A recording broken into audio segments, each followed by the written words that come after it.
আপনার Android phone থেকে আরেকটা অ্যান্ড্রয়েড ফোনে কোনো ভিডিও, অডিও, অ্যাপস, ছবি বা ডকুমেন্টস পাঠাতে চান, কিন্তু ফোনে ইন্টারনেট নাই বা অনেক বড় ফাইল। এই ভিডিওতে শিখতে পারবেন কিভাবে আপনার অ্যান্ড্রয়েড ফোন থেকে আরেকটা অ্যান্ড্রয়েড ফোনে ইন্টারনেট বা ওয়াইফাই কানেকশন ছাড়াই খুব দ্রুত গতিতে ফাইল ট্রান্সফার করবেন।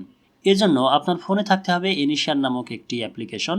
কিছুক্ষণের জন্য ডাটা কানেকশন চালু করে দুটো ফোনেই এই ছোট্ট অ্যাপসটা গুগল প্লে স্টোর থেকে ফ্রিতেই ডাউনলোড করুন। ব্যাস, তারপর আপনার ডাটা কানেকশন বন্ধ করে দিতে পারেন। এবার অ্যাপসটি ওপেন করুন, সেন্ড অপশনে ক্লিক করুন, ফাইল সিলেক্ট করুন, রিসিভার ফোন থেকে রিসিভ চাপুন। মাত্র কয়েক সেকেন্ডের মধ্যে যে কোনো ফাইল ট্রান্সফার হয়ে যাবে। আরও বিস্তারিত স্টেপ বাই স্টেপ দেখতে চাইলে আমার চ্যানেলেই এই নিয়ে মাত্র 3 মিনিট 43 সেকেন্ডের একটা লং ভিডিও রয়েছে, সেটা দেখে নিতে পারেন। লিঙ্ক পেয়ে যাবেন ডেসক্রিপশন বক্সে। টেকনোলজি বিষয়ক এমন নতুন নতুন টিপস পেতে চ্যানেলে নতুন হয়ে থাকলে সাবস্ক্রাইব করে নোটিফিকেশন অন করে রাখুন। আর ফেসবুক থেকে দেখে থাকলে ফলো করে আমার সাথে সংযুক্ত থাকুন। ভালো থাকুন, শুভেচ্ছা নিরন্তর।